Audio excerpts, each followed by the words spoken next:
Okay, I'm starting up now. Okay. We seem to be live. Yeah. Okay, great. Okay, hello, good morning, everyone. Welcome back. So today we're very happy to have Jens telling us about from quantum link models to D theory, a discrete path to gauge theories. Okay, thank you. Take it away. Okay, yeah, thank you very much to the organizers. It's a great pleasure to join you, if only virtually. I would have loved to come in person, but we should try to get the best out of it. And so please feel free to interrupt me at any time when I'm trying to tell you about a discrete path to gauge theories, which I developed together with Shailesh Chandrasekaran and then extended to QCD with Richard Brower. The idea is to use other fields than gluon fields, namely what we call quantum links. These are discrete variables, gauge generalizations of quantum spins. And we then pile them up in an extra dimension. And D theory stands for dimensional reduction of discrete variables. Just as a joke, it's also a daughter of M theory, which you know is the mother of all string theories. And it's not only a joke because the 10-dimensional string theories arise by dimensional reduction from an 11-dimensional supergravity theory, which is a matrix model. So there is some analogies with this, and we originally constructed this alternative regularization of gauge theories. It's really an extension of the Wilson framework of lattice field theory, because we were hoping to be able to construct better numerical simulation algorithms on classical computers.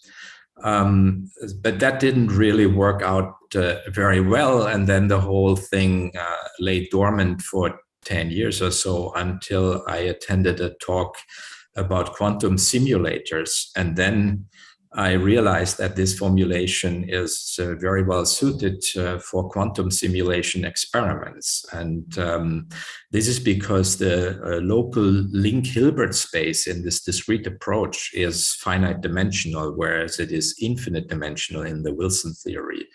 And this has sort of met with some success. There are already even some experiments of these alternative regularizations of gauge theories.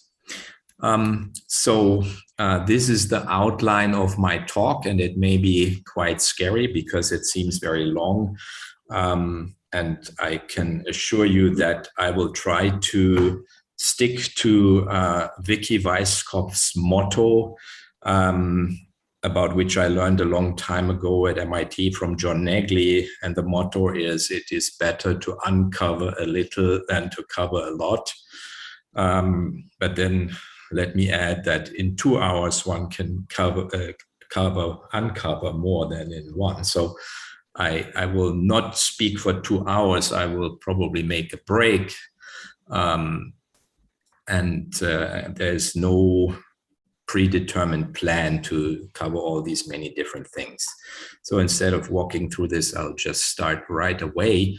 And I would like to start out by reminding you of certain scales in fundamental physics, the highest one being the Planck scale of 10 to the 19 GeV. We have the electroweak scale, which is 17 orders of magnitude lower, and we don't understand how the Higgs physics stabilizes itself at that very low scale compared to the Planck scale. That's the gauge hierarchy problem. And then there is the QCD scale, 3 more orders of magnitude lower. And finally, the energy scale associated with the cosmological constant, which is 30 orders of magnitude below the Planck scale. And that gives rise to the cosmological constant problem. So we really don't understand where these different hierarchies come from. But the QCD hierarchy, lambda QCD is 20 orders of magnitude below the Planck scale. that's not really a hierarchy puzzle, because we actually can naturally place lambda QCD way below the Planck scale thanks to asymptotic freedom. Because in an asymptotically free theory, the low energy physics naturally happens exponentially below the cutoff. And so if you like, you can think of the Planck scale as some scale where unknown physics happens, and I mimic it by a lattice with a lattice spacing A. So the lattice spacing can be viewed as the Planck scale, but I don't really claim that the discrete systems that I will show you are actually the correct physics, the ultimate true hardware of nature at the Planck scale. It would be strange to make such claims which are not really testable, but it is a thought that you can keep in your mind. And so the idea is that we can build gauge fields as we know and love them from the standard model from entirely discrete degrees of freedom, and they will naturally arise through the collective dynamics of these discrete variables. And so this idea to be able to do such things came to me from what I knew about quantum spin models. So I will first discuss quantum spin models, and then later, maybe in the second half of the talk, I will move on to gauge theories.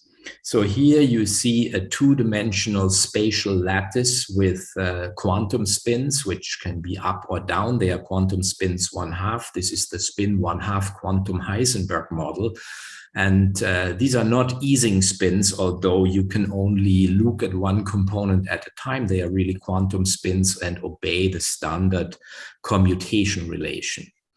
And they therefore build a two-dimensional Hilbert space on each side, but a 2 to the number of sides dimensional Hilbert space for the entire lattice, which is, of course, an enormously big space if you have sufficiently many lattice points.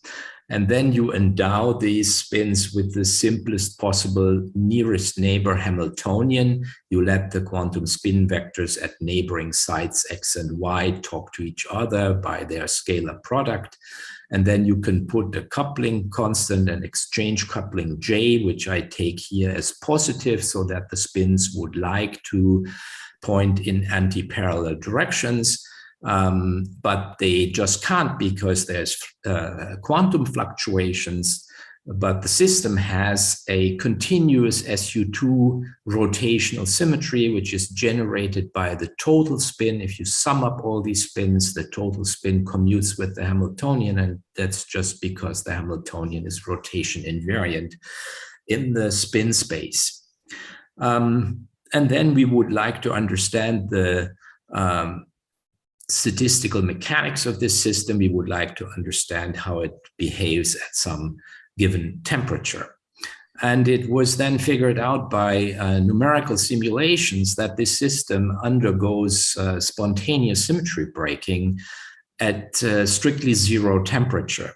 It can't have spontaneous symmetry breaking at positive temperatures because of the Mermin-Wagner theorem.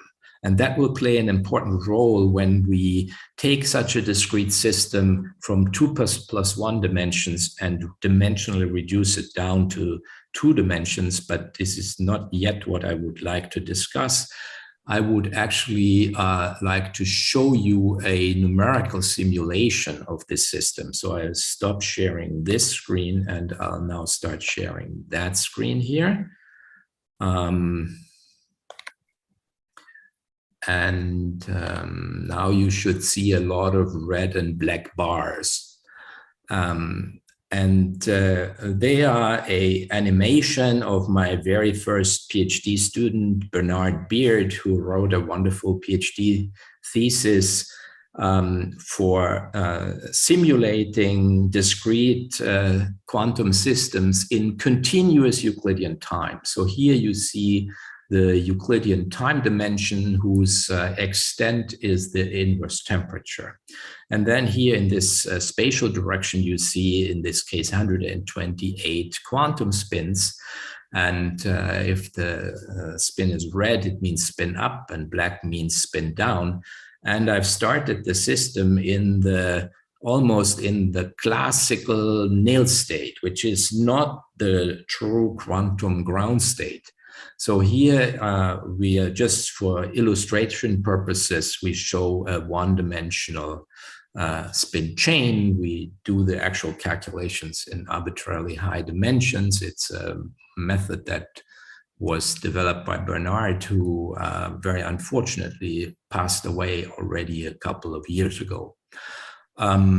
In any case, I will now, you also see that there's something going on here, and you will see a lot more of this. For example, here, as Euclidean time evolves, two neighboring spins change their color simultaneously. That means there was a spin flip here, there was another spin flip here, there are further spin flips. And that's characteristic of this system. So this is just an initial configuration for a Monte Carlo simulation that I'll now start on my classical computer here. And it simulates this quantum spin system in continuous Euclidean time in thermal equilibrium. I wouldn't know how to simulate the system in real time, and that's why ultimately quantum simulators are very attractive, because they circumvent the sign problem that comes along with our attempts to do real-time simulations. Here we are less ambitious. We are just simulating the system in thermal equilibrium. So now I'll start this, and you see this blue structure. You see a little white dot here, which is where the loop cluster that I'm currently growing started.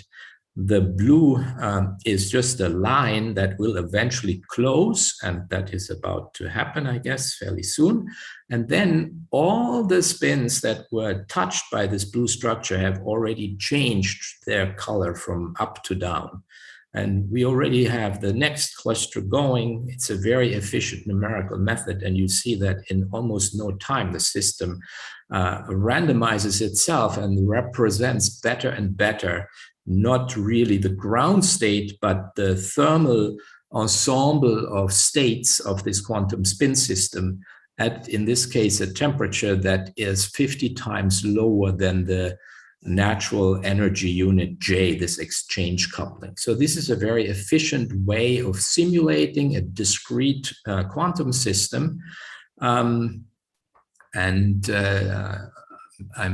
not showing you this because I want to tell you much about numerical methods. I just want to show it in order to say that we have good control of this quantum system. At first glance, it does not look like a quantum field theory. It's just a quantum many-body system, and we can understand it by accurate numerical simulations.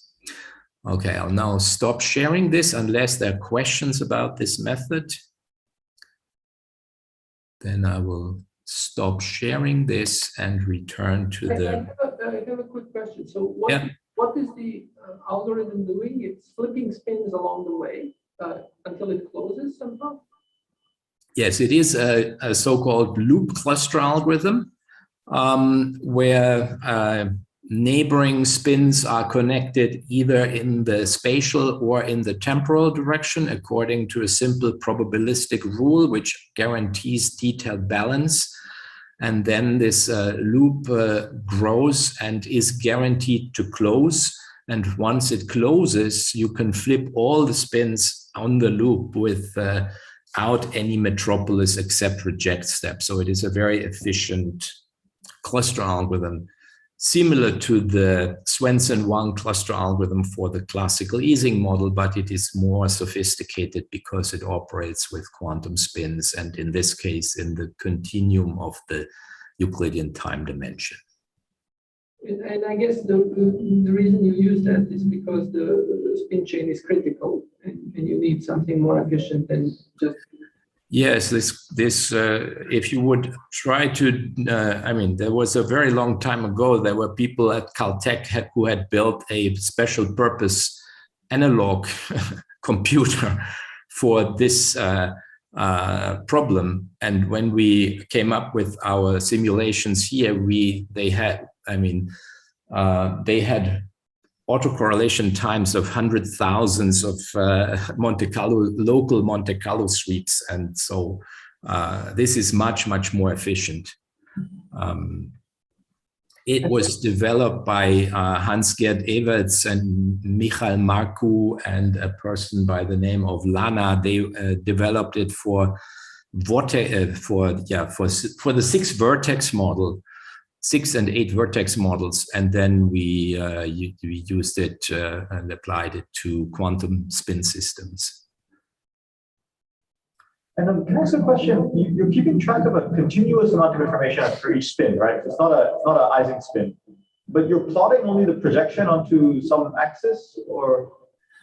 No, I mean, so the spin is a quantum spin, and therefore, whenever you look at a component, you get just a discrete number plus or minus 1. So you can't look at all components at the same time. And a complete set of states in which you set up your path integral actually, in this case, uses a basis in which the spins point in the z direction. These are discrete variables in this sense, but they have an exact non-abelian SU2 rotational symmetry, which is not manifest in the action, but it is definitely there. And sort of it's an advantage that with a two-dimensional Hilbert space, we can talk about physics that has a continuous SU2 rotation symmetry. So I'm not showing you less than you could look at because of the quantum nature of the spin. I see. Okay, thank you. Okay, then I will go back to the talk, the real talk, which is here. And now you see Werner Heisenberg again. And I will now, I'll now show you the order parameter of this quantum spin system. We are in 2 spatial dimensions, and we can build the so-called staggered magnetization. We count the spins on the even sublattice with a positive and the spins on the odd sublattice with a negative sign. And then, as I said, when the continuous global SU2 symmetry breaks spontaneously, you can still rotate around the direction of the spontaneously selected staggered magnetization vector that gives you an unbroken U1 symmetry. And the symmetry breaking just manifests itself in the expectation value of this order parameter. And then in the end 80s, early 90s, various people, including Peter Hasenfratz and Ferenc Niedermeyer, came along and built the chiral perturbation theory, systematic low energy effective theory for these Goldstone bosons. These Goldstone bosons are spin waves, also known as magnons, and they live in the coset space that you get when you mod out from the full symmetry, the unbroken subgroup U1. And in this case, this gives you a 2-dimensional sphere. And this sphere just contains all the directions of the unit vector along the direction of this staggered magnetization. It just tells you where the staggered magnetization points to in your 2+1 dimensional space-time. And then you can write down the leading terms in the chiral Lagrangian in the low energy effective theory. And then you have spatial derivatives and temporal derivatives. There's a spin wave velocity, which plays the role of the velocity of light. And then there is a spin stiffness parameter. And so now suddenly we are beginning to talk about the low energy physics of this discrete quantum system in terms of ordinary quantum field theory. And the quantum field theory is perturbative because the Goldstone bosons are weakly coupled at low energies. And then you can just switch on the machinery of quantum field theory, which is what Peter Hasenfratz and Ferenc Niedermeyer did. And they calculated at 2-loop accuracy 2 susceptibilities, namely the staggered susceptibility that is associated with the staggered magnetization order parameter, and the uniform susceptibility, which is associated with the with the conserved spin, the global charge of the system. Now, there's a lot of things which are all completely known analytically. This little L here is just the ratio of the extent of the spatial and temporal directions. Now we are in 2+1 dimensions. These betas are known, analytically known functions, this psi and beta twiddle as well. The only thing that the effective theory doesn't know is the value of the staggered magnetization order parameter, the value of the spin stiffness, and the value of the spin wave velocity. So these low energy parameters appear here as unknown constants, but it's a completely analytic result obtained with quantum field theory.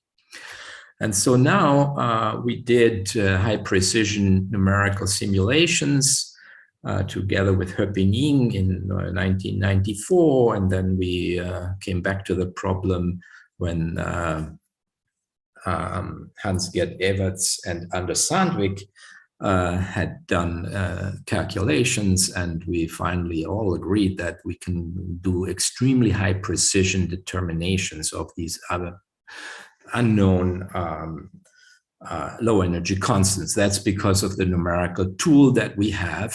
And so this is a fit to the numerical data for these two susceptibilities, just based on these formulas. There are hundreds of numerical data obtained at different values of the inverse temperature and for different spatial volumes ranging from an 48 squared to a 96 squared lattice, and it gives a beautiful fit, and it's a 3-parameter fit that spits out these low energy parameters. It's just to show you that a discrete quantum system, if it has long-range physics, in this case the physics of Goldstone bosons, can be extremely accurately be described by a continuum quantum field theory. May I ask a question? Yes, sure. The first 2 lines up there, are they specific for that lattice model, or are they properties of the field theory? Yeah, so what this is based on is just the effective action that I showed you before.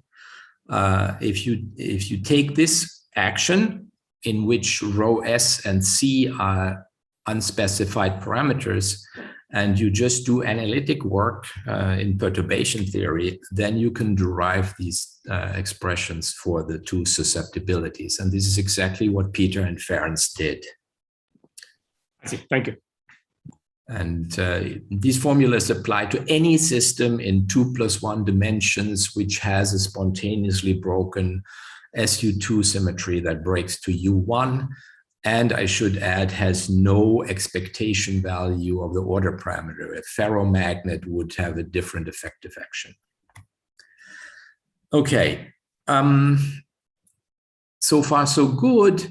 How can we turn this into a new regularization of asymptotically free theories, in this case CPN models, which are toy models for non-abelian gauge theories, including QCD. This goes like this. CPN models, I will show their standard quantum field theory description in a second, are really models with a global SUN symmetry. They live in 1+1 dimensions, and they are asymptotically free. They have a non-perturbatively generated mass gap. They have theta vacuum states. They have instantons.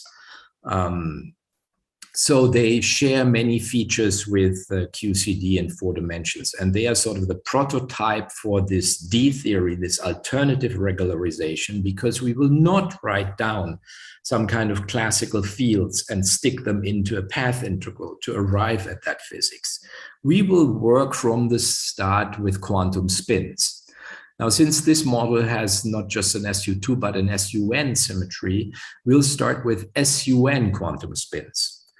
I mean, SU2 quantum spins are generators of an SU2 algebra. SUN quantum spins are generators of an SUN algebra, which obey the standard commutation relations. And then we built here a specific antiferromagnetic quantum spin model. And in non-abelian theories larger than SU2, for SUN larger than SU2, the natural concept for an antiferromagnet, this was figured out by Subir Sajdev a long time ago. The natural concept is to use fundamental representations. These are these white blobs on the even sides of a lattice and anti-fundamental representations on the neighboring sides. One can also stagger the whole thing in both directions. Here I did it only in one direction, but later we'll also do the other. Now the spins in the anti-fundamental representation are obtained by taking the complex conjugates of these Hermitian generators, but then you also have to put a minus sign. So the total spin in this system is just the sum over all fundamental spins on the A sublattice plus the total spin of all the anti-fundamental spins on the B sublattice. And then you have a quantum spin model which has a global SUN symmetry. And lo and behold, you can generalize the numerical method. It's actually very straightforward. Was first done by Kawashima and Harada. And the algorithm works as well for these SUN quantum ferro or antiferromagnets. Could I ask a question? Yeah, sure. There's been some relatively recent work. Ian was talking about this in his second talk yesterday, where people discussed, I think it was Dmitry Bykov who first studied such systems. There are also SUN antiferromagnets, but the effective field theory is not CPN -1, it's the flag manifold, which is some particular sigma model. Now, I'm not sure what's different here. Maybe what's different here is that you both have fundamental and anti-fundamental representations. Yes. Is that correct? So first of all, I could not, unfortunately, attend Ian's talk. I would have loved to, but I was busy with a meeting with our dean. In any case,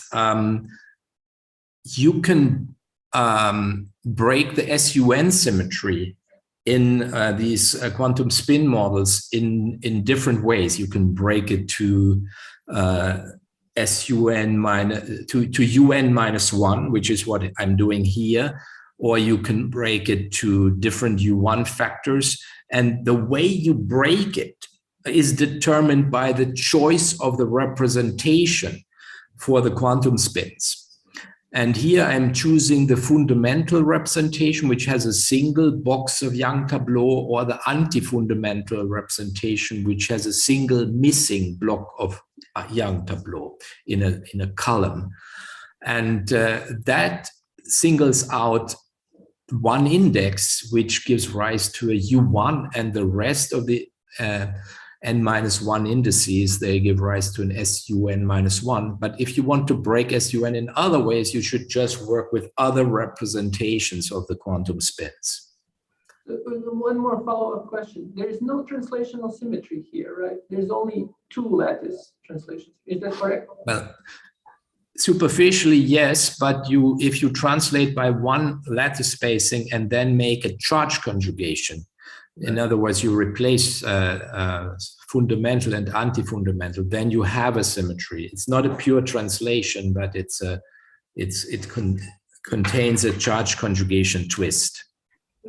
But I think that this is the crucial difference. In the models Ian discussed, there is really translational symmetry without any charge conjugation. I see. Okay. And that's why these systems he discussed were critical, whereas I think these are just CPN -1 models where with theta angle 0. Is that no? Yeah, I will get to this. The theta angle can be 0 or pi, depending on the number of transversely coupled spin chains. So you can reach theta equals 0 and theta equals pi. Okay. Okay, so if we would extend this system to full-fledged 2 spatial dimensions, then we would be in 2 + 1 dimensions. If we then go to 0 temperature, Mermin-Wagner allows us to break the symmetry spontaneously. And this is exactly what happens in these models. The SUN symmetry breaks spontaneously to UN-1. And then there will be Goldstone bosons that live in the coset space, SUN modded out by UN-1. Now that coset space is CPN-1. And the fields in that space can be parameterized by Hermitian n by n projection matrices. They have a trace 1 and their square is the same as P itself because they are projections. The P here stands for complex projective space. And so these are matrices that have eigenvalues 0 and 1. And then you can write a low energy effective action as I did before for the SU2 Heisenberg model. Now I'm doing it for the SUN antiferromagnet. As far as I know, nobody like Ferenc and Peter did a heroic effort and worked out the chiral perturbation theory here to 2-loop accuracy, but we don't really need this. I just want to point out that if you want to regularize CPN models, you don't have to follow the standard way in Wilson lattice field theory, where you would install these classical P fields, these effective fields on a lattice. We just work with discrete quantum spins from the beginning, and we get the same physics from a more economical setup. And this has both algorithmic advantages on classical computers, because we can then indeed simulate at vacuum angle theta equals pi, which otherwise suffers from a severe sign problem. But also we learned how to do quantum simulation experiments with these models from this discrete formulation. Okay, so an important feature of these models in 1 + 1 dimensions is that they have a topological charge. And I'm really aiming at the dimensionally reduced theory, which lives in 1 + 1 dimension. So how does the dimensional reduction work? I should say, first of all, that if the Euclidean time extent, the inverse temperature beta, is infinite, and the extents L and L prime in the 2 spatial dimensions are also both infinite, then I have these massless Goldstone bosons. Now I will make the extent of the second spatial dimension, this L prime, finite. And then I will suddenly find myself in an effectively 2-dimensional space-time, because any compactified dimension or finite dimension doesn't count in terms of Mermin-Wagner. And then Mermin-Wagner tells me that in 2 dimensions, I can't have spontaneous symmetry breaking, and therefore my previously massless Goldstone bosons will pick up a mass. This is a very subtle effect. This mass is not, cannot be written into the Lagrangian, because the Lagrangian has the full SUN symmetry. This mass is non-perturbatively generated. And this is the mass generation that happens in asymptotically free theories. Now, why is that? That is because this compactified, now finite dimension with extent L prime can simply be integrated out. And I mean, Peter and Ferenc, who also very unfortunately died fairly young, they made heroic efforts to do this dimensional reduction in a very sophisticated way. I call my own way the poor man's dimensional reduction. It's very simple. You just realize that since the correlation length, which was infinite, is now so much longer than this L prime dimension, we can cross out any derivative with respect to that extra dimension. And we can simply multiply everything by L prime. And this is justified, however, only if the extent of the correlation length, which used to be infinite because we had massless Goldstone bosons, is indeed much longer than the extent of that extra dimension. So at the moment, I'm assuming that that's the case. I know that the correlation length can no longer be infinite if L prime is finite, but I don't know for sure a priori how big it is in comparison to L prime, but I'll assume that it is much bigger, and then I can integrate out the extra dimension by getting rid of the y derivatives here and by multiplying the integrand simply by L, because the fields effectively are freezing out to a constant in the extra dimension. This is exactly what has happened here. Here you see the same action, except that the y derivatives are gone, and this topological term entered the game. And the coupling constant here, which used to be the spin stiffness, which is a dimensionful parameter, now combined with the extent of the transverse dimension L prime and with the spin wave velocity to form a dimensionless coupling constant. The prefactor of this topological term, the theta angle, is given by n times pi. And n is actually the number of transversely coupled spin chains. In this case, we had 4 spin chains. That would give us theta equal to 4 pi, which is the same as theta equal to 0. But if we work with an odd number of spin chains, then we end up at theta equals pi.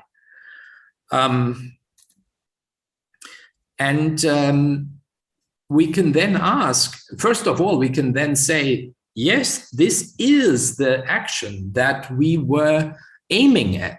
Our target theory is the asymptotically free 1 + 1 dimensional CPN-1 model. We got it because we managed to maneuver some discrete variables, these SUN's quantum spins, with an appropriately designed Hamiltonian to break the SUN symmetry spontaneously to UN-1. Then effectively, Goldstone boson degrees of freedom emerged, which are described by a low energy effective theory, which has the coset space CPN-1 as its field manifold. And then we went through the dimensional reduction. And what is so nice about this is that the dimensionally reduced model, which is asymptotically free and has a coupling constant that depends on the extent L prime of the extra dimension, produces for us a very long correlation length. And this is just what you learn from the feature of asymptotic freedom of this dimensionally reduced model. The correlation length is exponentially large in 1/g². With this coefficient 4 pi over n, which happens to be the first zeros coefficient of the beta function of this model. And then we just plug in what we got from dimensional reduction, and we learn that the correlation length is exponentially large in L prime. In other words, if I increase L prime, let's say from 4 transversely coupled chains to 6 to 8, always staying with an even number of spin chains, then the correlation length will actually explode on me and will soon become very, very much larger than L prime. So in a sort of a little bit counterintuitive sense, if I make the extent of the extra dimension bigger, the physics in my dimensionally reduced theory, which I'm actually aiming at, happens at exponentially smaller and smaller energy scales or exponentially longer and longer length scales.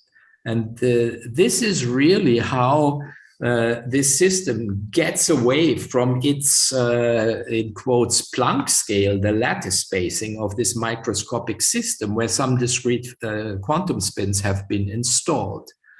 So a posteriori, the assumption that the correlation length is much bigger than L prime is indeed justified as long as L prime itself is not too low. And then we simply did the numerical experiment. If you just couple 2 spin chains, it is too low, it is just 4 lattice spacings. But with 4 spin chains, it's already almost 20 lattice spacings. And with 6 spin chains, it's 60 lattice spacings. So just by piling up a handful of transverse spin chains, I can get to very long correlation lengths, and I can describe the physics of the CPN model in a Hilbert space that was n-dimensional rather than infinite dimensional, as in the Wilson field theory approach, where you would work directly on the lattice with these classical fields that describe directly the Goldstone bosons. So this is, I think, a very resource-efficient way of regularizing CPN models. We have also looked at the Lüscher-Weiss-Uli-Wolf step scaling function.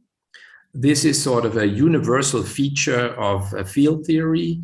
They propose to put it in a finite space-time box and then vary the size of the box. You can start in a small box, then double the box size, and see how the correlation length psi, which depends on the size, expands or depends on the size of your system. Then you can plot this ratio of correlation lengths, that is the response of the system to this increased space-time volume, versus the finite size scaling Michael Fisher Z ratio that compares the correlation lengths to the box size itself. And then you get a very characteristic curve. And we calculated this curve with the pink squares and with the black circles. One is just the standard Wilson field theory, and the other is this dimensionally reduced quantum spin system. They really give you exactly the same universal continuum physics of the two-dimensional CPN model.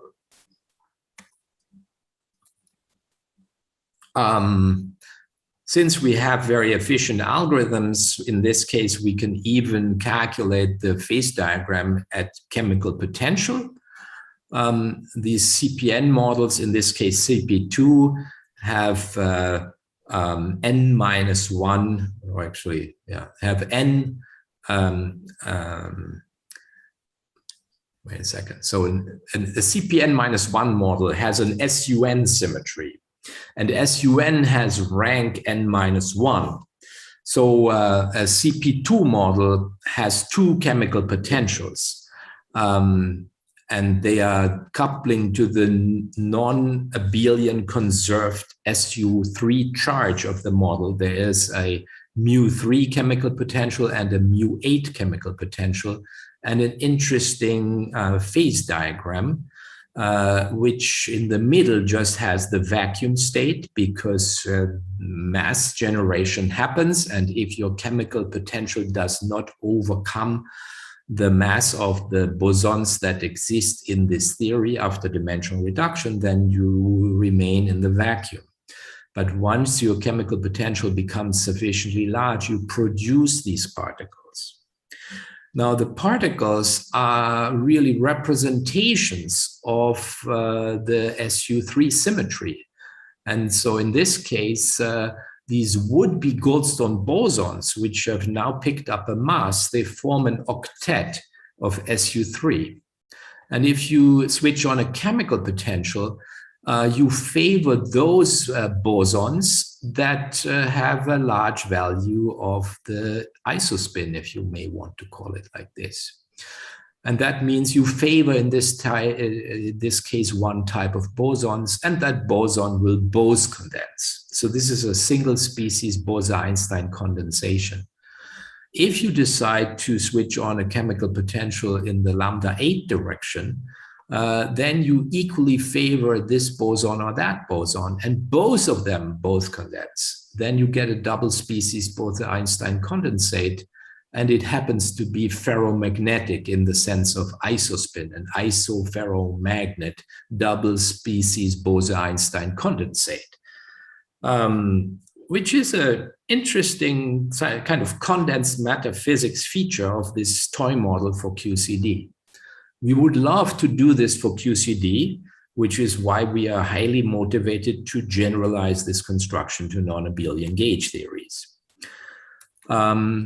Now, even though we have this already, we did not find numerical methods that work particularly well on classical computers for the non-abelian gauge theory. Therefore, we also go along the path of quantum simulation. And we hooked up with Peter Zoller and his quantum optics and atomic and molecular physics group in Innsbruck. And we came up with the proposal for a quantum simulation experiment where you embody these quantum spins with what is known as alkaline earth atoms. I don't really want to spend too much time with the details of these quantum simulations. That would be a focus of maybe a different talk. I would rather prefer to tell you the story about the gauge theories. And you should take a look at my watch. I'm sort of halfway through the talk. And I think, yes, so the next part would be about the gauge theory. So maybe this is a good point to stop for a while, ask you whether you have questions. Yeah, and then, I mean, it is up to the organizers to decide how long we should make a break. I could also just go on if you prefer that. How do you feel about a 10-minute break and resume at 10 then? Does that sound reasonable? Oh. I'm sorry, I didn't hear this. Sorry, how about a 10-minute break? So we start again at 10 UK time? Does that work for you? Perfectly fine with me. Excellent. Before we adjourn, could I just ask a quick question? These chemical potentials that you simulate, the mu3 and mu8. So I didn't fully understand. Do you simulate them in the spin system directly or in the field theory? No, the simulation is in the quantum spin model. So we work with this setup with transversely coupled spin chains. In this case, I think we had 6 or 8 transversely coupled spin chains to go close to the continuum limit. If we pile up these discrete spins in this extra dimension, the second spatial dimension, then we come exponentially quickly closer and closer and closer to the continuum limit. So it is sufficient to work with a handful of spin chains, but 2 spin chains would not get you close to the continuum limit. And then you use the variant of this loop cluster algorithm, except that here, this is actually something that Anders Sandvik pioneered in this model, a worm algorithm. My student Magnus Hornung actually optimized this worm algorithm and had a very nice implementation of it, also a very nice construction of the various weights in this algorithm. It's a story of its own that is also explained in this paper. But it's a worm algorithm. And the nice thing is that this system, if you formulate it in this quantum spin language, it doesn't have the sign problem. If you formulate it in the language with the p operators, then it has a sign problem. And sometimes sign problems are simply an indication that you have not yet managed to find the optimal set of variables in which to formulate the problem. There want to be cancellations. You have something, in a sense, too much stuff in your path integral. And in this quantum spin formulation, which is more economical, some of these problems just go away.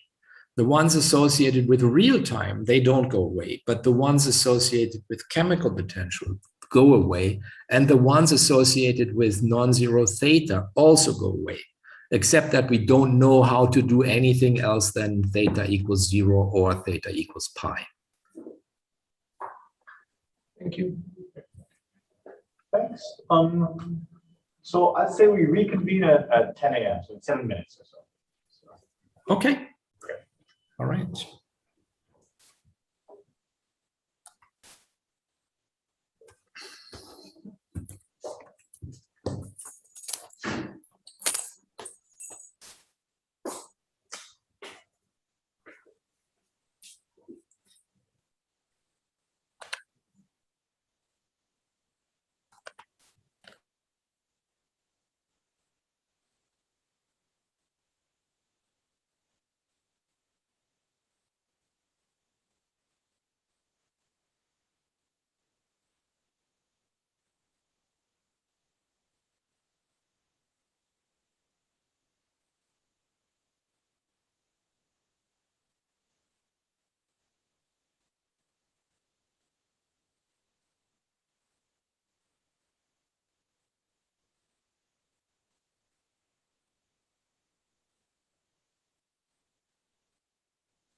All right, it's 10, so if you're ready, Jens, let's get started again.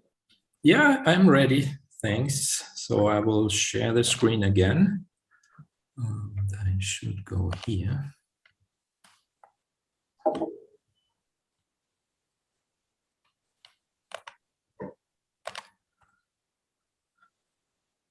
Okay, so we've seen how discrete SUN quantum spins that we pile up in an additional dimension of rather short extent can produce Goldstone bosons, which have infinite correlation lengths, and then dimensionally reduce.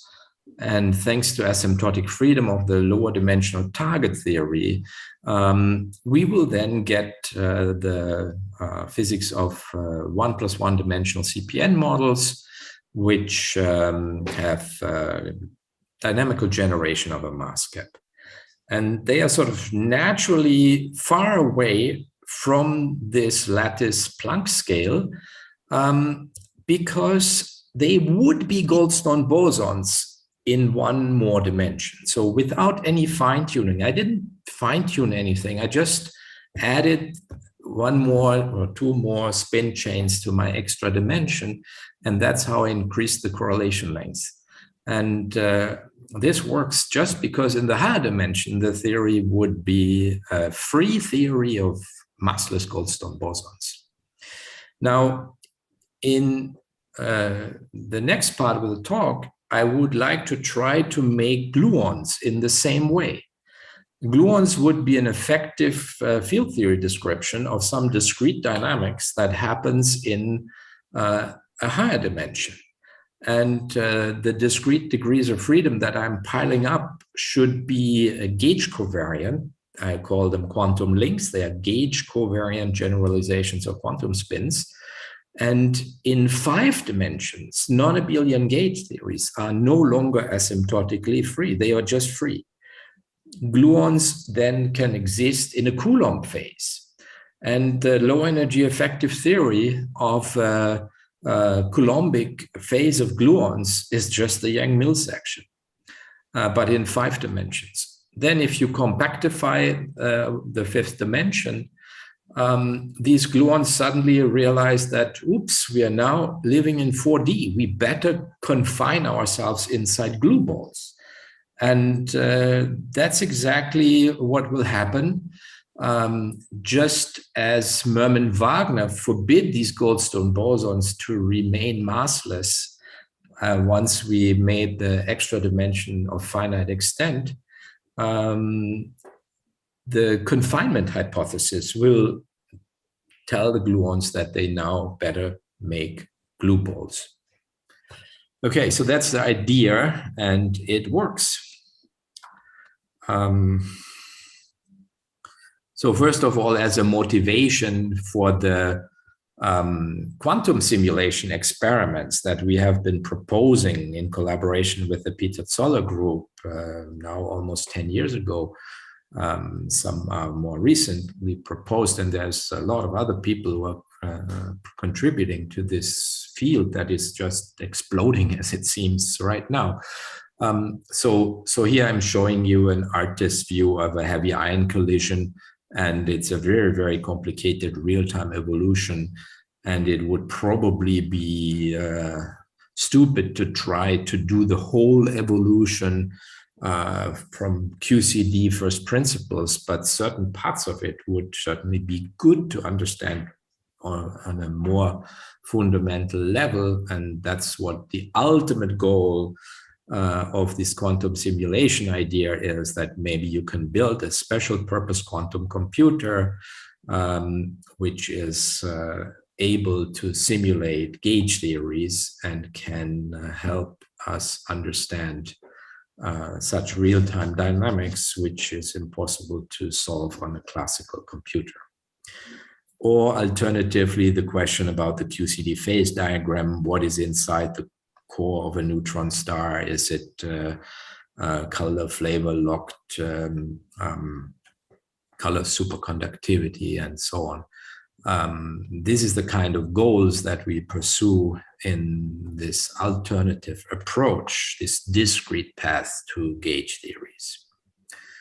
I'm not claiming that such quantum simulation experiments will soon be able to address actual QCD physics, but there are simulation experiments that have already been done, and they are being done with toy model gauge theories, and often in this quantum link formulation.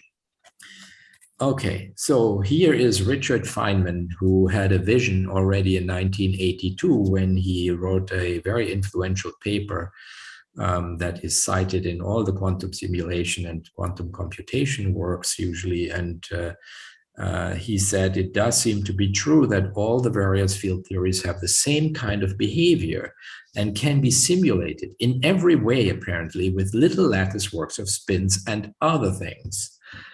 I doubt that he had the idea of quantum links when he says other things, but this is exactly what we're doing. We're using something very similar to quantum spins. They're a little bit different, but they can realize the vision that Feynman had so long time ago.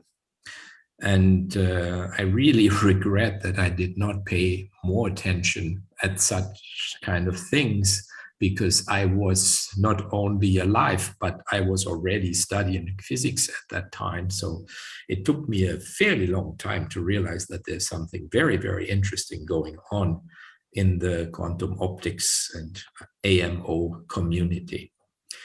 But it was not too late, I guess. And so we had a lot of fun during the past decade to think about gauge theories in this different perspective. Okay, so there are different ways to talk about the same physics, and it's always good to ask yourself, what is the best formulation of my problem? And if you want to do classical electrodynamics, you can simply write down the Maxwell equations, and then Jackson probably did more than what you really need to know about the classical dynamics of these electromagnetic fields. Then, of course, as particle physicists, we need to do quantum field theory, quantum electrodynamics. And if we want to do perturbation theory, then we can do this, for example, with canonical quantization. The electric field is the canonically conjugate momentum to the vector potential. They obey canonical commutation relations. And then one thing that is important to point out is that the first Maxwell equation is not valid as an operator identity in the quantum field theory, but rather just as a constraint, a Gauss law constraint on the physical wave functionals. So the Hilbert space contains an enormity of wave functionals, most of them not being gauge invariant. Only the ones that satisfy this Gauss constraint are actually part of the physical Hilbert space. And then, of course, if we really want to work with this, then we use a Euclidean or Minkowski, as you want, path integral formulation following Feynman in this wonderful development. And then if we want to do non-perturbative physics, then we better follow Wilson. And that means we have to regulate the ultraviolet divergencies of the theory, not order by order, Feynman diagram by Feynman diagram, but once and for all by introducing a spatial or a space-time lattice. And then, of course, vector potentials are no longer the right concept because they have infinitesimally neighboring points in order to define their gauge transformation properties. Wilson and actually earlier Wegener and also Jan Smit came up with the concept of a parallel transporter, which you are all familiar with, I suppose. Otherwise, you have to ask me now. And in the Wilson theory, for U1, for QED on the lattice, the parallel transporter is a group element of the gauge group U1. That is, it is a complex phase that is associated with the link that connects neighboring lattice sites X and Y.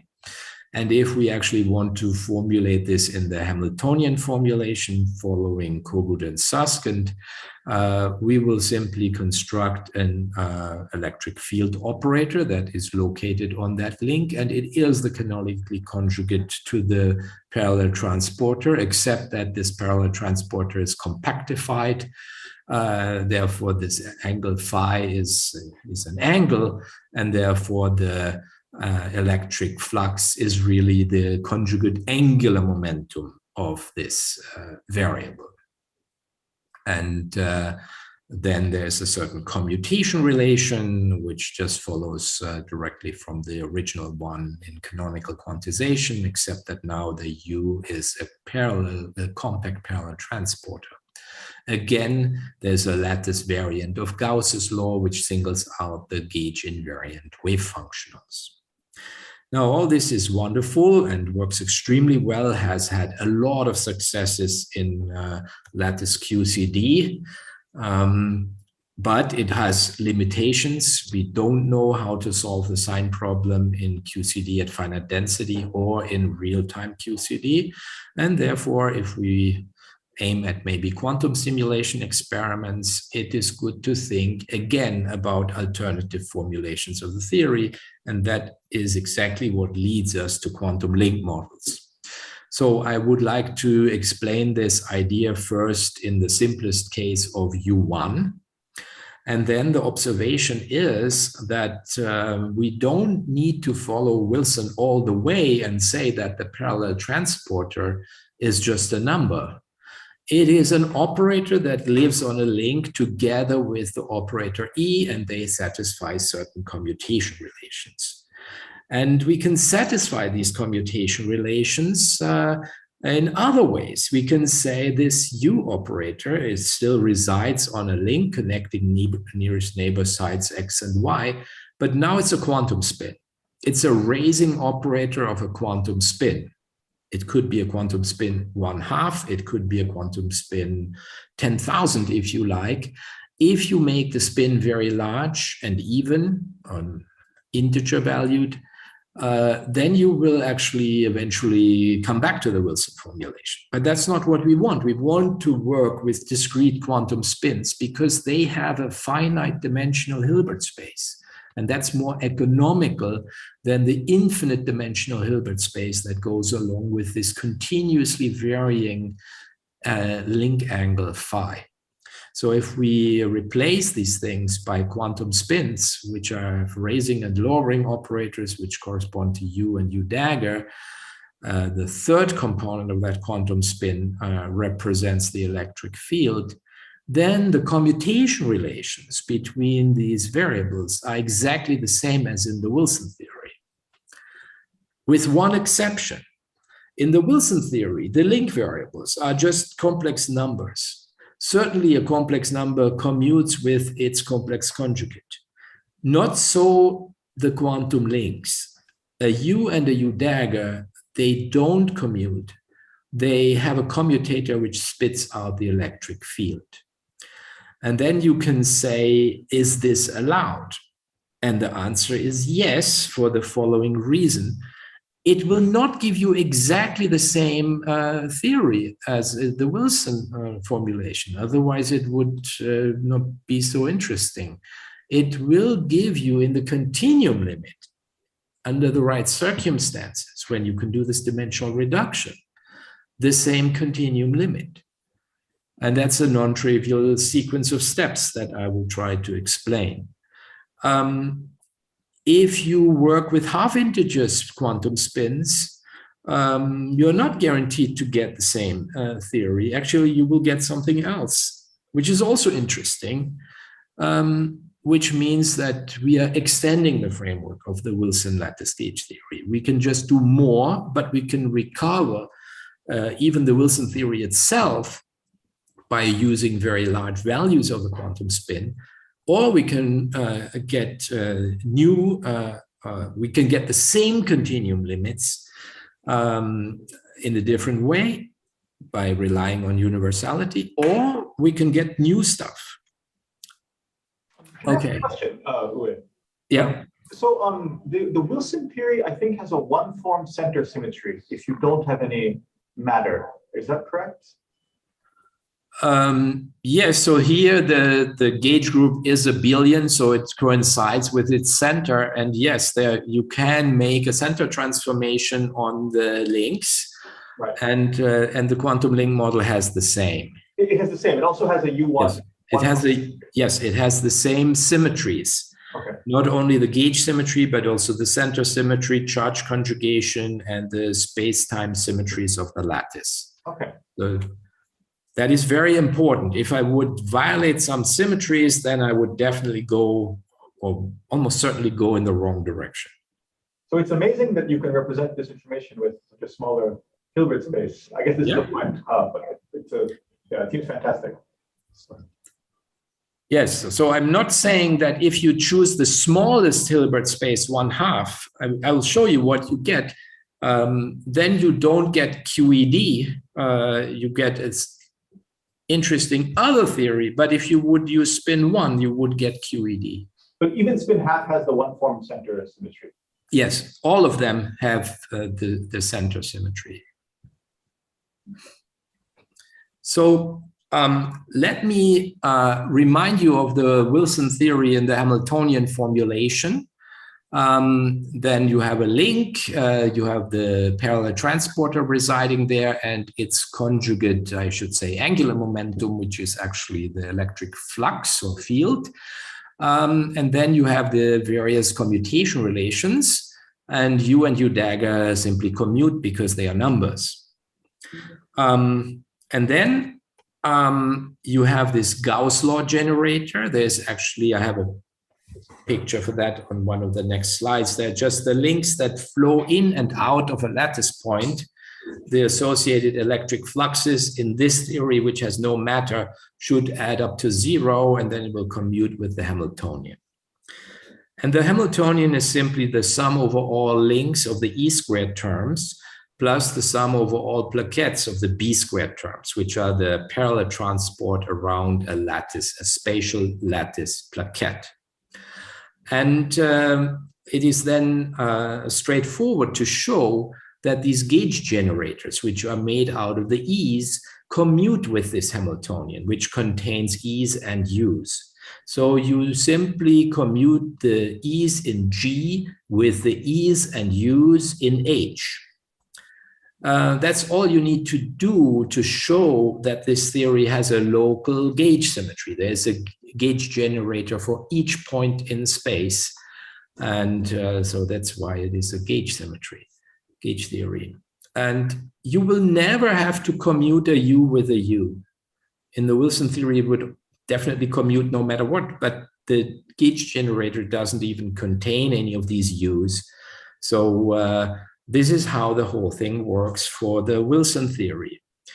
Now we want to play the same game with quantum links. We throw away the original field degrees of freedom and we say, no, now there is a quantum spin living on that link.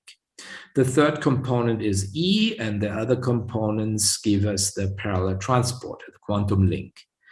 And now U and U dagger no longer commute. And then we write exactly the same generator for gauge transformations. We write exactly the same formula for the Hamiltonian, except that the objects now mean different things. They are components of quantum spins, and therefore this is a quantum spin Hamiltonian. And it still has the exact gauge symmetry because the commutation relations are the same. And this other commutation relation is never needed in order to commute the gauge generator with the Hamiltonian. So now we have a whole sequence of exactly U1 gauge invariant Hamiltonians, which have a Hilbert space that whose size you can choose by choosing the value of the quantum spin. If you would choose quantum spin 1/2, you are realizing U1 gauge symmetry in a two-dimensional Hilbert space per link. If you choose spin 1, you have a 3-dimensional Hilbert space. If you choose spin 5000, you're awfully close to the original Hilbert space that Wilson is working in. But that we will never do because we don't want to do the Wilson theory. Sorry, can I ask one more question about that point? Yes. Does the commutator that you don't like, the UU, or maybe that you don't mind, the UU dagger, does that go away in some sense if you take a higher dimensional representation? Or yes, exactly, because there is a length that is sort of needs to be you need to normalize your quantum spins to length 1 in a sense, and if you do this on the right hand side of the commutator, you get 1 over the total spin. So in the large spin representation, this term here goes away. I see. But it is not, it's a feature of quantum links. It's not a bad feature at all. It is exactly what you need in order to be able to pack the whole theory into a finite dimensional Hilbert space. You can prove that if you insist on 0, you can realize this algebra only in an infinite dimensional Hilbert space. I see. And there's really nothing wrong with this. Okay, great. Thank you. Could I also ask a question? In dense matter communities and even in textbooks, they talk about the duality of, I think they're called resonance valence bond models, quantum theories. Is this basically this idea? Is it the same thing? Well, so I will show you, yes, this is coming. So there are quantum dimer models in condensed matter physics, which have been discussed in the context of high TC. And the simplest quantum link model is actually a quantum dimer model, except that in quantum dimer models, the Gauss law is realized differently. This Hamiltonian has a lot of gauge variant sectors. And if you are a particle physicist, you impose the Gauss law in the way I described it before. If you are a condensed matter physicist, you choose your own Gauss law, which is relevant for what they want to do. So is the quantum dimer model like having a background charge density of some sort? Yes, you have a staggered background charge. You have positive charges on the even sublattice and negative charges on the odd sublattice, and you work in that sector of the Hilbert space. So they're sources for the links of occupations. Yeah, so the physics is different. It depends on what sector of this Hamiltonian you look at, but the Hamiltonian itself is the same. Thank you. So can I ask a question? Yes. So in that model, how do we impose a transformation property under large gauge transformation? First of all, on a lattice, there's no a priori distinction between large and small gauge transformations. You can make any gauge transformation that you want on any lattice site, and it need not obey any kind of smoothness restrictions, right? A large gauge transformation is a map which is topologically non-trivial, and it has a winding number only because it is a smooth function of space and time. Here, the gauge transformations are arbitrary. They are in the gauge group, but they can vary completely wildly from X to Y. And so therefore, there's no a priori distinction between large and small, but all of them are naturally included. And it is sort of a non-trivial question in lattice field theory, how to recover the whole story of theta vacua and all that in non-abelian gauge theories. It is by now much better understood than it was 40 years ago when I wrote my, or 35 years ago when I wrote my PhD thesis about that problem. I see. Thank you very much. Okay. Anyway, so let's go on. Now I show you the simplest quantum link model that I know of.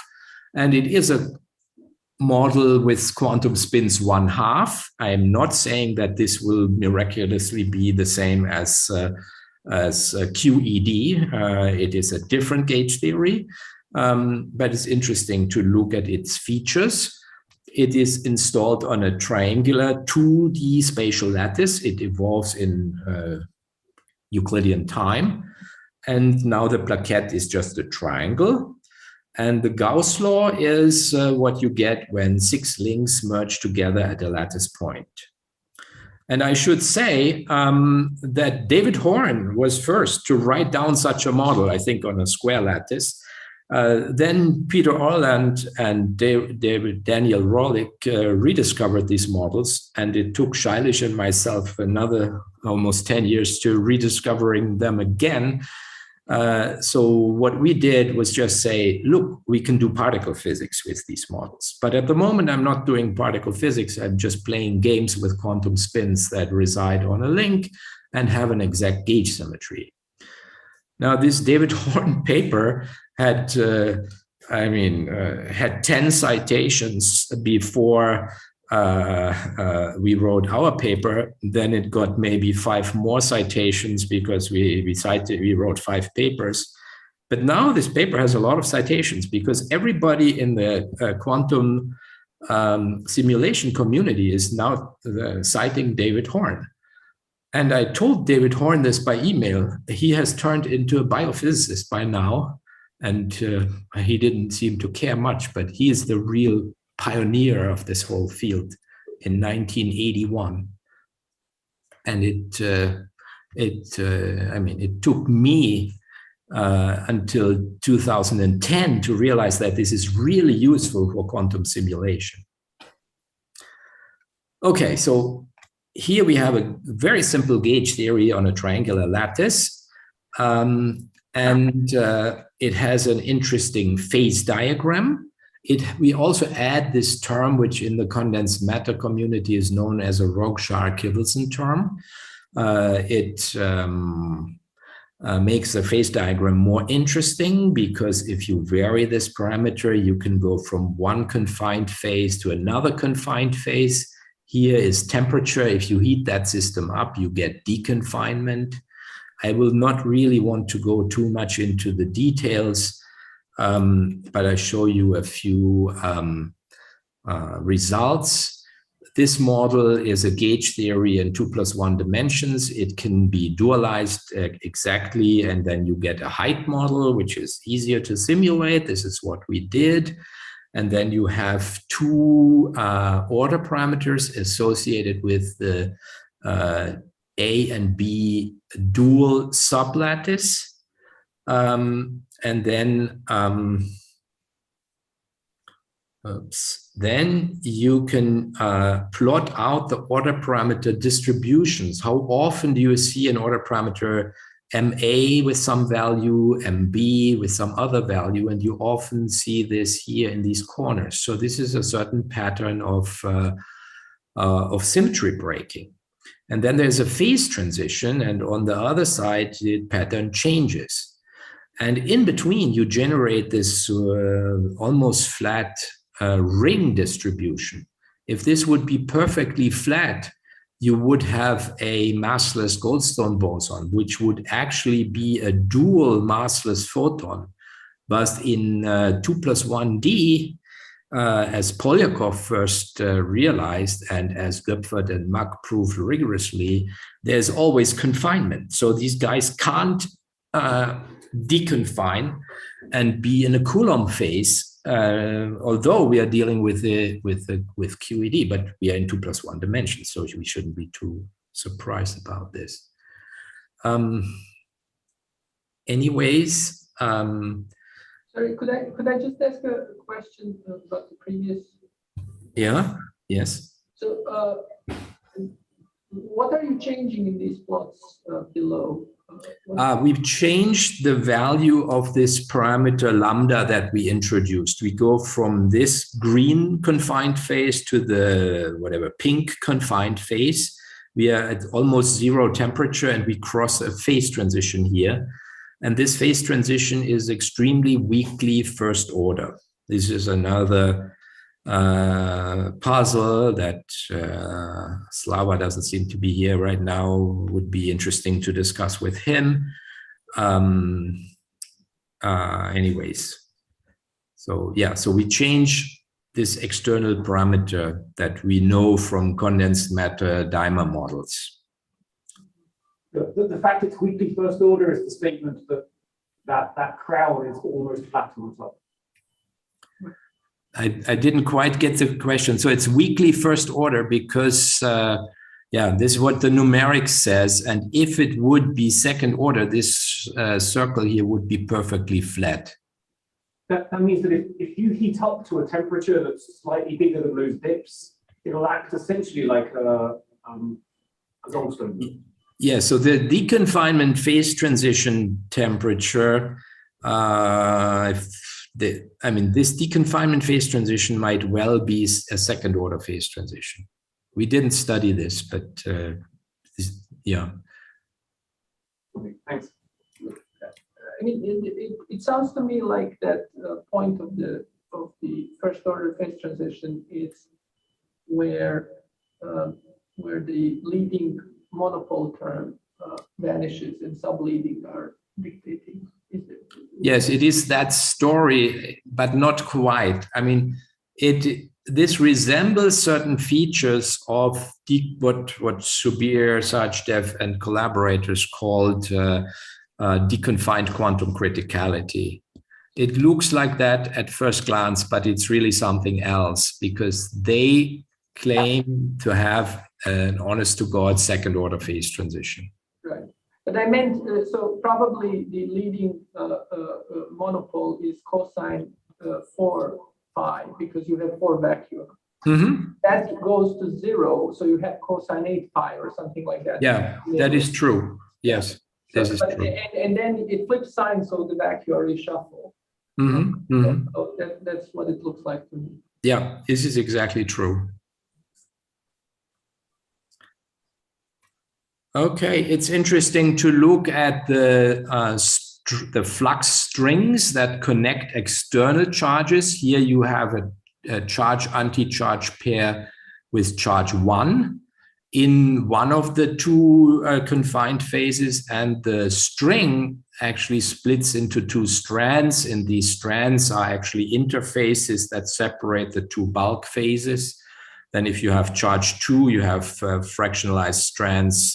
They carry flux 1/2. We have 4 of those. If you put charge 3, you have 6 strands. And it's interesting to see that the interior of these strands, these ones now exist in the other confined phase. The interior of these strands are exactly the bulk phase on the other side of the phase transition. So it's I mean, I don't want to spend too much time. This is just showing that there are interesting U1 gauge theories which have features that we have not seen before in lattice gauge theory because we did not have access to these half-integer quantum spins or quantum links. And they are qualitatively different. This is not what I would want to have when I want to get towards QCD, but I can easily get away from this by working with integer spin values. If you don't like it, you can get rid of it trivially. If you like it, you can quantum simulate it. Okay. And just a small comment. So I had a paper quite a while back with Eric Popitz and Mohammed Amber, where we have the same structure in supersymmetric Yang-Mills theory, compactified in some way to 3 dimensions, and some other theories where the vacua are supersymmetric vacua, and these are QCD strings. So okay. And Interesting. it's the same. I mean, their semi-classic works perfectly, and we can compute all of these things. And it's interesting that the string splits into 2, and that's actually related to another work of yours of the domain wall deconfinement. You have a paper on wetting on the domain wall. So I just yes, there is also you're completely right. There's wetting going on here as well. So okay, so here I show you the confining potential. It is linearly confining, and the string tension becomes very small if you go close to that weak first order phase transition, but it never becomes 0. So the model can't quite reach its continuum limit. And so if you want to reach the continuum limit, you would have to employ this D theory and go to a higher dimension. But I would rather prefer to explain this in the context of non-abelian gauge theories rather than spending time about U1. But then I would like to mention that my former PhD student, Stefan Kaspar, who is now a postdoc in Seattle, has designed a wonderful quantum circuit which allows to simulate this model on a prototype quantum computer. And even if you have only 8 qubits, you can see order parameter oscillations from one vacuum to the other in today's devices for quantum hardware. And there are people like Markus Greiner and Michal Lukin at Harvard who have already done this without knowing that they are using quantum links. And they have actually experimented with a large number, 51 rubidium atoms that they put in a place by optical tweezers and manipulate them from outside by transverse laser beams. And they can maneuver them through a real-time dynamics of a system that is actually a quantum link model. Okay, so this is already entering the laboratory. And we have this long-term vision given to us by Richard Feynman, and therefore we are highly motivated to extend this to non-abelian gauge theories. And the story is not terribly complicated. Let's try to make a UN gauge theory. We learned how to do U1 with ordinary quantum spins. Can we do U2, U3, and then eventually SU2, SU3? And the answer is yes. So we follow Wilson so far that we say the parallel transporter should be an n by n matrix. But the elements of that matrix, just as the value of the U1 parallel transporter, they are no longer numbers, they are operators. And the operators are not Hermitian, but they have a Hermitian and anti-Hermitian part. So if I now fill a non-abelian quantum link matrix with n squared elements, which each have a Hermitian and an anti-Hermitian part, then I'm using 2n squared Hermitian operators to talk about the inner life of this quantum link operator. And that's exactly what we'll do. Then we also need to talk about gauge transformations. Since we are now dealing with non-abelian gauge transformations, we have to distinguish the left end of a link from the right end of a link. So we have a gauge transformation on one side and an independent gauge transformation on the other side, and they are both SUN gauge transformations, or actually even UN gauge transformations. And they therefore require the usual generators of gauge transformations, one set on the left, one set on the right. And since I'm now doing UN rather than just SUN, I also have the U1 generator that I called E before I take this along through this discussion. And then there's the link variables should obey certain commutation relations with the generators of gauge transformations, which is exactly summarized in these relations here. And these are the exact same relations that you encounter in the Wilson theory if you set it up in the Kogut-Susskind Hamiltonian formulation. Now, there's a very nice algebraic structure that results from this quantum setup. So if we want to do UN gauge theory, as I said, we use 2n squared Hermitian operators for the parallel transporters.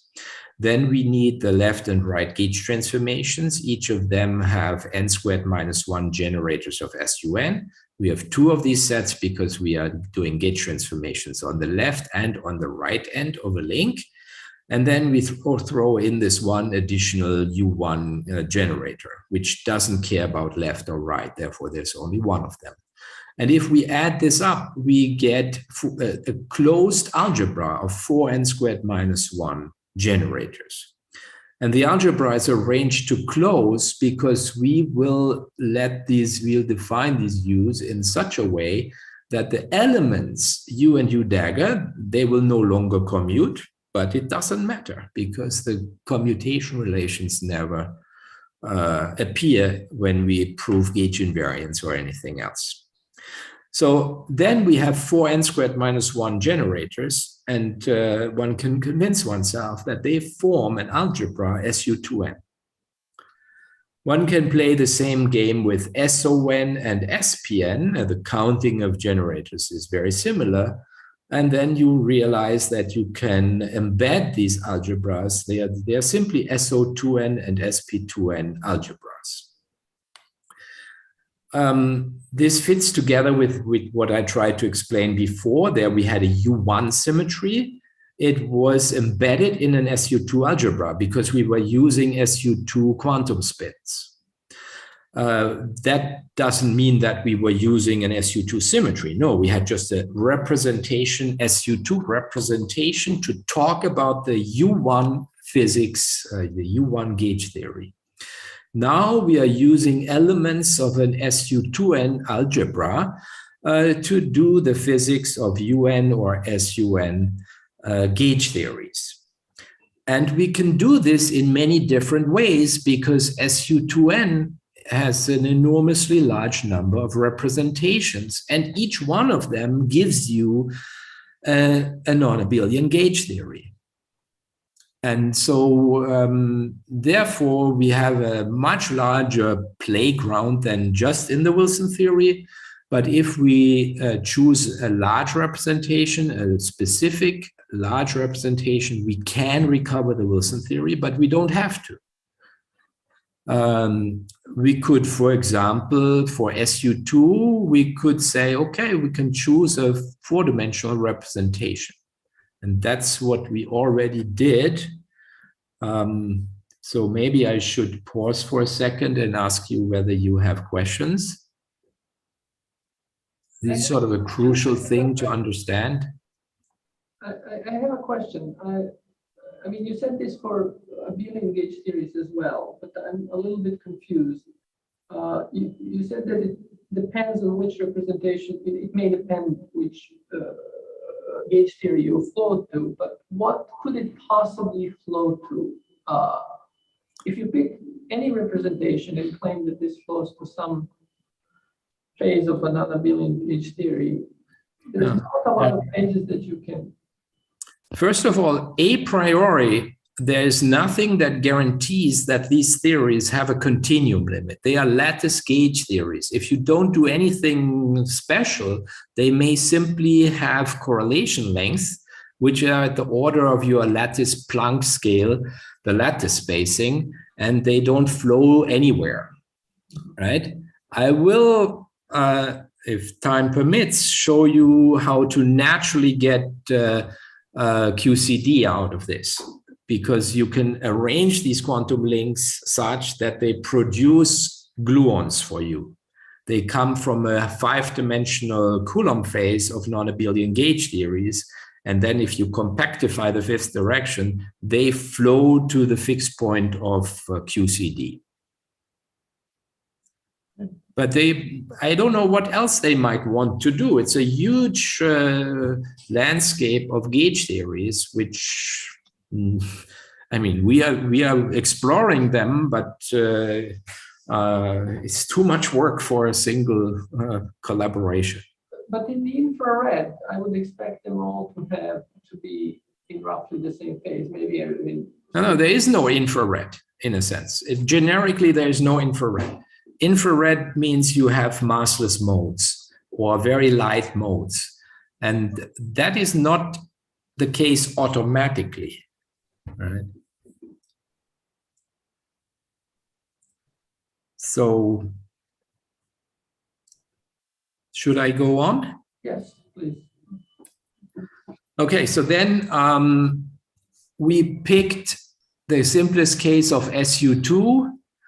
SU2 actually happens to be the same as SP1. SP1 is embedded in the algebra of SP2. That's the same as SO5. And then there are half-integer spinorial representations and vector representations of SO5, and they give you the simplest quantum link model realizations of an SU2 non-abelian gauge theory. This one itself will not be QCD, but it's an interesting playground, again, like the U1 gauge theory. Here are certain string configurations and so on. We were able to simulate this on a honeycomb lattice, which is again related to some quantum dimer models, actually on the Kagome lattice. I don't want to spend too much time. We hooked up with Peter Orland for this study. We saw the string fractionalization also in this case. This is sort of a toy model theory, which doesn't have a particular continuum limit, but it could also be quantum simulated. It's sort of a warm-up exercise before you can hope to do the real thing, which is what I would like to describe next. This is the Kagome on the dimer model. So how to formulate QCD in this theory where discrete variables, these quantum links, undergo dimensional reduction? Sorry, before you continue, could I ask another question? I'm sorry, I realize that the time is late, but could you explain also, you seem to have multiple vacui in all of these simulations that you did. What symmetry is broken here? Is it Yeah, so the this is not a general feature of quantum link models, but if you choose the smallest representations, in this case, for example, if we choose this four-dimensional spinor representation of the embedding algebra, which is coincides with SO5 in this case, then you notice that there's no point in the middle. In the vector representation, you have a point here in the middle, and that point means there's no flux. In this formulation, you can't have zero flux. They always have some flux going around. And so you can't reach the trivial strong coupling ground state. And the system then has to find its ground state dynamically. And as you said completely correctly, it managed to do so by breaking some discrete lattice symmetry spontaneously. So lattice translation invariance by one lattice spacing is sometimes spontaneously broken. Charge conjugation can also break spontaneously. All this will go away if you know about it and aim at ordinary particle physics like gauge theories. That requires the choice of the right representation. Here you would have to choose the 5-dimensional representation instead of the 4-dimensional, because it allows this sort of trivial strong coupling vacuum where you have zero flux everywhere. And then a flux string that connects to external charges is really something that is easy to look at, whereas here in the 4D representation, you at first approximation, you don't see anything, but there is a flux going from here to here, actually a fractionalized flux. Thank you. Okay, so let me finally try to explain this for gauge theories. Here I'm writing a quantum link model Hamiltonian, which has a plaquette term. It has a term that breaks explicitly the UN symmetry down to SUN. And then it has fermions. And these are actually David Kaplan's domain wall fermions. And this is actually quite nice, because we'll set up the theory in one more dimension, one more spatial dimension, if you like. And we do that because we want to pile up discrete quantum links in this fifth dimension in order to get effectively massless gluons in the same way as we got massless Goldstone bosons when we piled up quantum spins. And then these dimensionally reduced gluons perfectly fit into the five-dimensional David Kaplan domain wall construction, and we will recover the chiral limit and the continuum limit very naturally in this dimensional reduction. And so the story basically goes like this. Let's first assume only a pure gauge theory. I will set this up in 5 dimensions. I will take 4 spatial dimensions plus time or Euclidean time. Then in 5 dimensions, non-abelian gauge theories are neither asymptotically free nor are they necessarily confining. There are Coulomb phases of non-abelian gauge theories in 5 dimensions, and they were actually discovered at the end 70s by Mike Kreutz in one of the very first simulations of lattice gauge theories. He also simulated a 4 to the 5th lattice and found a Coulomb phase, right? And so, I mean, we simulated this with more standard size lattices than in the end 90s and convinced ourselves that this Coulomb phase is really there. And that's a phase in high dimensions which naturally has an infinite correlation length associated with massless unconfined gluons. This is a very good starting point to a continuum limit, because you have naturally, without any fine-tuning, already an infinite correlation length. There's no hierarchy problem. You just put yourself in that phase, you get it. There's no hierarchy problem where people ask, why is the photon so much lighter than the Planck scale? There's also no hierarchy problem when we ask, why is the glue ball so much lighter than the Planck scale? It's just a Coulomb phase, either directly in 4D for the photon, or the Coulomb phase is around the corner in 5D for the gluons. And this is exactly what we take advantage of. We don't write the gluons down by hand. We pile up the quantum links in the extra dimension. And if we have an extra dimension of an infinite extent, we have, honest to God, unconfined gluons in that phase. But then a very basic question. Presumably there's also a confined phase in 5 dimensions where you just crank up the coupling to the lattice scale. Yes, this is completely right. All lattice gauge theories in any dimension at sufficiently strong coupling have confined phases. Very good, thank you. And you can be unlucky to choose a representation in the quantum link model which puts you into that confined phase. Then this dimensional reduction would not work. But then you simply increase the size of the representation, and you can prove that that eventually brings you to the Coulomb phase. And we have reason to think that even the smallest representation might be big enough to get to the Coulomb phase right away. The same story could have happened in the quantum spin models. Already the spin 1/2 quantum spin system has spontaneous symmetry breaking, although you have extremely violent quantum fluctuations going on. It doesn't prevent the spins from making Goldstone bosons. And yes, but you're completely right.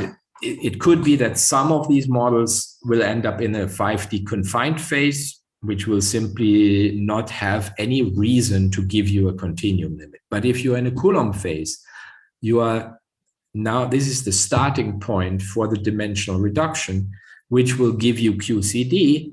And why does it give you QCD? It gives you QCD because of asymptotic freedom again. So it's again the story about the poor man's dimensional reduction. We have a 5D effective Yang-Mills theory. We compactify or make finite the 5th dimension. Then the correlation length was infinite because we had a Coulomb phase of gluons. The correlation length cannot remain infinite because otherwise we would find massless gluons, unconfined gluons in 4 dimensions. That's, we don't think, can exist. Therefore, we expect the correlation lengths to become finite. But how big is it? It's exactly the same story as in the CPN models. The correlation lengths will be very much larger than the finite extent of this extra 5th dimension. And if that's so, then we can, by poor man's dimensional reduction, cross out everything that has to do with the 5th dimension and simply multiply everything with this factor beta, because nothing depends on x5 anyways. And then we get the Yang-Mills theory with a gauge coupling that is again controlled by the size, in this case beta, of the extra dimension. And then, because this theory in 4 dimensions is asymptotically free, we know that the correlation length, the inverse mass gap, is exponentially large in beta. And therefore, if we make the extent of the extra dimension just a little bit longer, the correlation length, the physics, will happen at exponentially lower energy scales, exponentially longer length scales, and we will very naturally, without any fine-tuning, get away from this lattice spacing, lattice Planck scale, in quotes, right? And then you can combine this with David Kaplan's wonderful domain wall fermions, and you can argue that you will reach not only the continuum limit, you will also reach the chiral limit of these domain wall fermions, which are not giving us a chiral gauge theory. They give us a vector-like gauge theory, QCD, however, with massless chiral fermions in the continuum limit. Okay, and then we already worked with the Zoller group. These wonderful alkaline earth atoms can also be employed in an optical superlattice to give SUN gauge theories, but we've played this game only in lower dimensions. Until now, it has not been realized in the laboratory. But it's sort of how I envision this one possible path towards this long-term goal of quantum simulating QCD. And I have just summarized a number of papers where people were trying to construct analog quantum simulators or digital quantum simulators, or where this now quickly expanding field of quantum simulations for gauge theories has been reviewed. I wrote, I think, the first review about this in 2013. A lot of people have contributed to further reviews. I wrote a short one recently. And so let me now conclude. So we have these quantum link models. They give us exact gauge symmetry in a finite dimensional Hilbert space. And they give us models that we can't reach in the Wilson framework.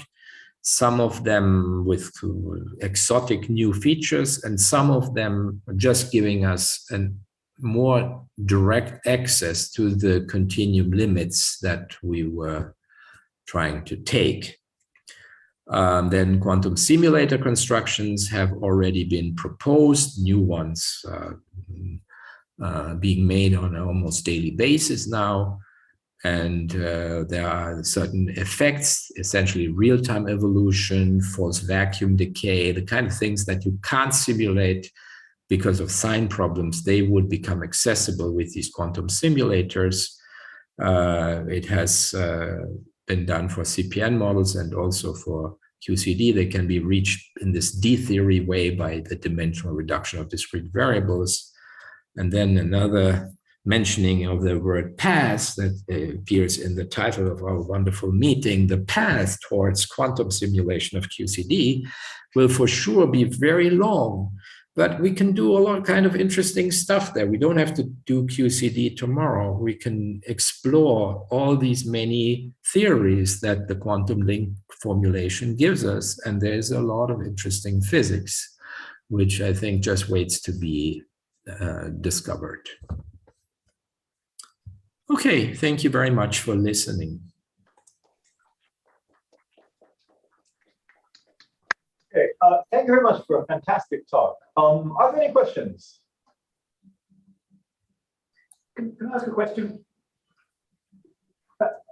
Back when you discussed the CPN model, I think you had a theta term. I think there was a theta equals little n pi somewhere in your slide. Is that right? Yes, yes, I'll go back to this. Just a second.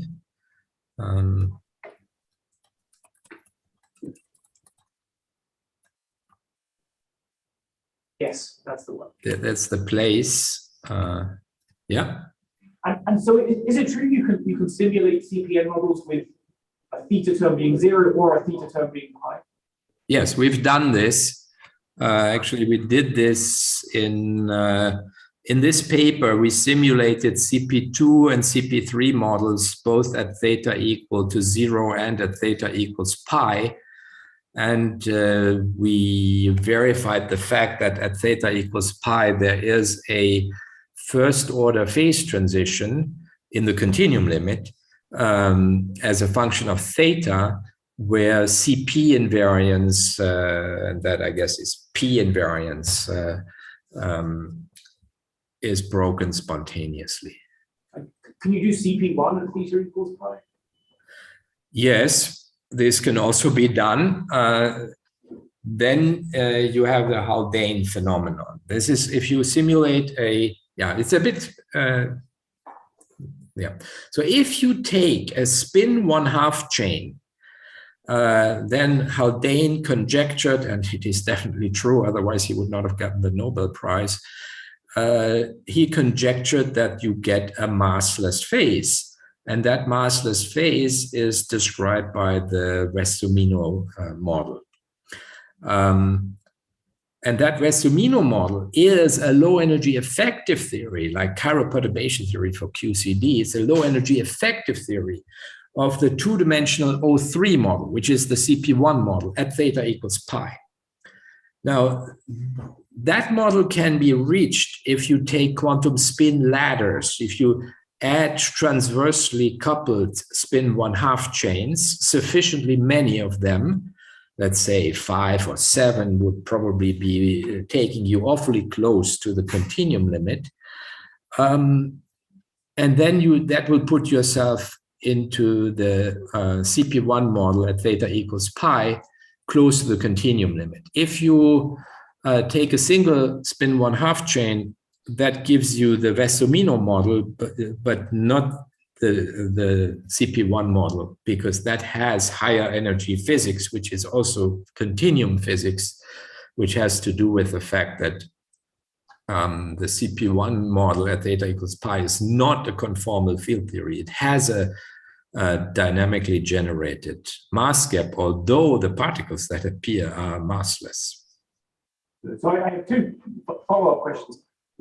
One is something I learned from Adam, who may be in the audience. I think Adam told me that if you look at CP2 and CP3 at theta equals pi, that there might be a complex critical point. So, of course, there's a first order phase transition, but there might be a complex critical point close to the real axis, meaning that if you heat it up, it might exhibit something close to conformal behavior. Maybe Adam can tell me if I'm misrepresenting what he told me. But my question is, did you see anything like that? I mean, we just saw a strong first order phase transition at theta equals pi, both for CP2 and CP3. Maybe we even did CP4, I forgot. But we didn't see any new second order, new critical point or so. But we didn't expect any. We didn't try to look for it. So what parameter would you need to tune to get to that? Yeah, I think you may have to heat up. Aha, and that's always very easy for us. We just make the lattice shorter. And a question in a slightly different direction. Can you do SU2 Yang-Mills at theta equals pi? No, I mean, I can't do, I mean, this was our original hope that with Scheilisch in the mid-90s, when we developed all this first, we were hoping to be able to write a cluster algorithm for gauge theories. and then really work quantitatively with this very efficient numerical technique, which does work extremely well for CPN models. This we have not been able to do, and therefore we gave up at the end of the 90s, and then the whole thing was dormant for 10 years until I realized that it's good for quantum simulation. And then we started to think about classical simulation again, and at least in U1, in 2+1 dimensions, we came up with a very efficient numerical method, which is the basis of some of the results that I showed you. And yeah, so I still think that there's a lot of things one can try. And it would be wonderful if one could simulate this numerically. Also, the question, what would I need to do in order to induce a theta term in a non-abelian gauge theory? We have a formulation of non-abelian gauge theories. We have a large variety of representations.